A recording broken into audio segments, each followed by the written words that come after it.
you collaborated with Janet Manyowa on a song called Amazing God, which I would say helped launch her also international stardom. And I know this song topped the charts in terms of Star FM's gospel grades, and it dominated the charts for quite some time. How does it feel on your end, when your music becomes a platform for somebody else's breakthrough? I believe in this thing that, my fruit grows on other people's trees. Yes. So that expression really explains how I feel and who I feel I am, especially in my later years, now as I've grown older.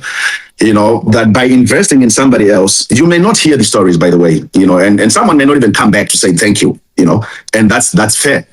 But when you see people doing well, and you know that God used you in a small part, to help them start, or to help them get where you are, I think that in itself is satisfying. So the Janet story, that people may not know, I think she actually mentioned it, or it's featured on a documentary that Econet did for them. So they featured me there, and I talk about how we met. That this is on Janet's short documentary that Econet Zimbabwe did for her. But the Janet story that people may not know is so prior to meeting Janet, I'd been in Zimbabwe with Zimpraise. So Zimpraise had invited me as a guest artist on one of their concerts. So after that concert, I got an email. I don't remember whether it was an email or a phone call from Janet Manyowa, which is Janet's husband. I didn't know who these guys were. I had no idea who Munya was, who Janet was. So Munya says, "Hey, Dr. Manyame, my name is Munya." He introduces himself. "My name is Munyaradzi Manyowa.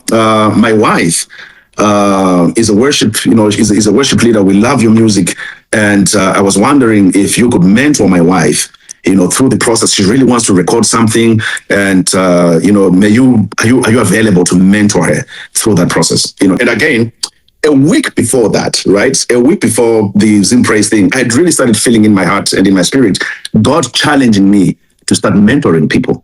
So this is like a week before, I really feel God saying, "Hey, you need to start mentoring." And then I go for the Zimpraise thing, and then a week after the Zimpraise thing, Munyaradzi Manyowa calls me asking for mentorship for his wife. So immediately, again, like I said, I didn't know who Janet was, but my answer to him was absolutely, get us in touch, connect me with her, and then we'll start the process. So Janet got in touch at that time, just to show you how old that was. We used Skype. Do you remember Skype? Yes, I do. So we used Skype. We were doing Skype sessions, video sessions, mentoring one-on-one with Janet. And then, so she says, "Doc, I've got this song that I've written. It's called Amazing God. Would you write a verse to the song, and would you please sing with me?" That's actually how the whole thing started. So she gives me this song. I listen to the song, and I'm like, this is beautiful. So we start co-writing. I wrote a second verse to the song, and then we recorded it. So I introduced her to my producer at that time, who was Tremia Musipa. So Tremia produced the song. And again, as a worship song at that time, we didn't really know how it was going to do, because I think people were more into, upbeat praise songs. So we had no idea how the song was going to do. And before we knew it, the song became big on Gospel Greats. Song became big on Gospel Greats. And then I came to Zimbabwe a year later, and I had a worship night. And that worship night, I would like to believe that was Janet's first, public concert, basically. So I had her come. We sang Amazing God together. She was doing backing vocals for me, but we did this together with Janet, and Pastor G was there. I think my other friend, Pastor Prince Mafukidze, was there as well. Another mentee of mine, Dorothy Chipo, was there. So it was like a Sound of Worship, which is the academy that I run. So it was a Sound of Worship concert or worship night, where this was Janet's first concert, basically, as part of Sound of Worship. And then, of course, from there, we all know where Janet is now. I cannot even take credit for where she is and how she has grown by leaps and bounds, but it makes me proud. I know it's a long answer again, but how does it make me feel when I see that people that God has allowed me to be a part of their journey, when I see them doing well? Oh man, it blesses me. And then it goes back. You remember your question about when you don't see the money, when you don't see naturally what you think is the fruit of the sacrifice. When I see people like Janet and other mentees that have come through Sound of Worship and my influence, when I see them do amazing things, then it makes me realize that I must not stop.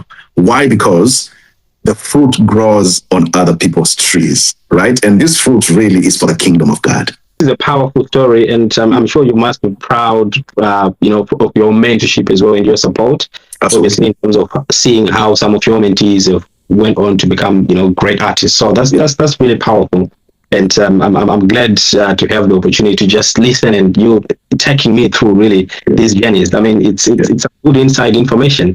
This is inside intel, son, that I never. So the funny thing also is, I don't think I've ever really shared this story. This is the first time I'm telling this story in this detail.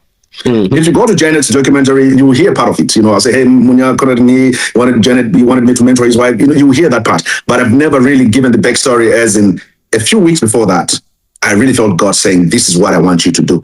And then a few weeks after that, I get my first mentee, basically.